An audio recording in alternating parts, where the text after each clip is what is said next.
Is the samurai crab evidence for evolution?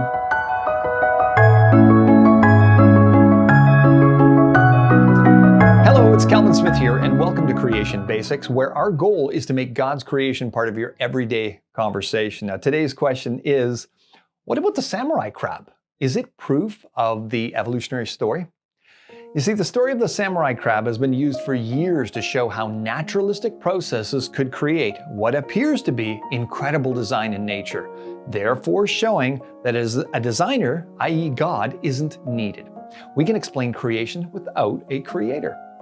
And I remember one time when I was presenting in Saskatchewan, I believe it was, where an atheist confronted me with this very argument to try to debunk the talk I'd just given against the story of evolution.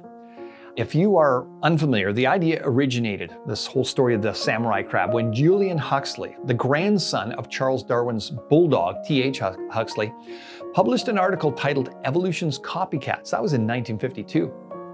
Huxley's goal was to use an example of natural selection in action that was easy for lay people to understand nature's supposed ability to cause creatures to adapt.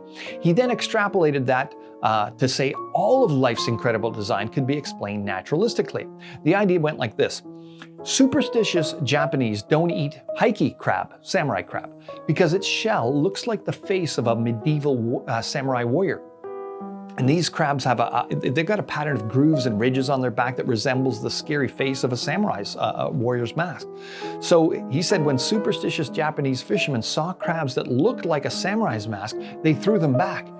And of course, this would then benefit crabs with any kind of face on them, resulting in crabs with a more clearly designed samurai mask surviving and procreating over time. So it was supposedly showing survival of the fittest, and in this case, the most fit being the ones with a face design on them.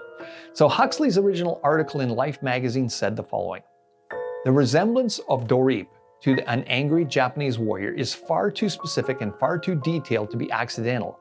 It is a specific adaptation which can only have been brought about by means of natural selection operating over centuries of time. It came about because those crabs with a more perfect resemblance to a warrior's face were less frequently eaten than the others." Huxley was smart. His argument was easy to understand, had a cool story, and could be easily remembered. And that's the best way to convince people of your ideas. Now, of course, for those who know the creation evolution arguments, you're probably kind of yawning at this point, because really what this was all about, on the face of it, pun intended, is natural selection. And natural selection isn't evolution because it's a mechanism only dealing with genetic information already in existence, not the creation of new genetic information, which is what evolution requires for one kind of organism to evolve into a different type of organism, like dinosaurs into birds. So this example, even if it was true, isn't really a big deal. But it was still influential in helping evolutionists make this takeaway point that because this example of apparent design was caused by selection, belief in God is not needed to explain any so-called design in nature. Anyway, in the 70s, Carl Sagan put the same argument in his TV show Cosmos. How does it come about that the face of a warrior is cut on the carapace of a Japanese crab? How could it be? The answer seems to be that humans made this face. If you're a crab and your carapace is just ordinary, the humans are going to eat you. But if it looks a little bit like a face, they throw you back, and you'll be able to have lots of nice little baby crabs that all look just like you. Now, the problem with all of this is that Huxley's entire original story was a myth. In 1993, evolutionist Joel Martin, the associate curator of invertebrate zoology at the Natural History Museum in Los Angeles, whose research centers on the life histories of crustaceans, said this about the story. "Interesting reading, but it isn't true. The fishermen who make their living from the Sea of Japan do not eat any of the crabs. Whether they resemble a samurai or a human face or merely a crab is a moot point.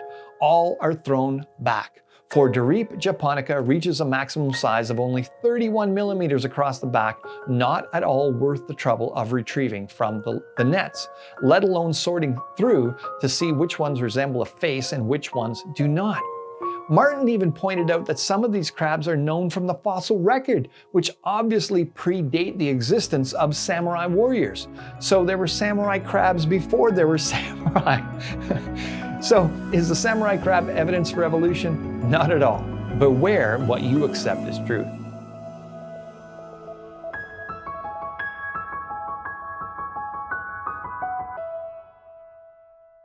Hey folks, Calvin here. If you've been watching this program for a while now, have been blessed by the content, understand the importance of biblical authority, and have the means, please consider giving a one-time gift or becoming one of our monthly supporters by clicking that link below. And even if you don't, keep watching. Our goal is to equip the average believer to be able to share the gospel more frequently and effectively by making God's creation part of your everyday conversation. Stay blessed.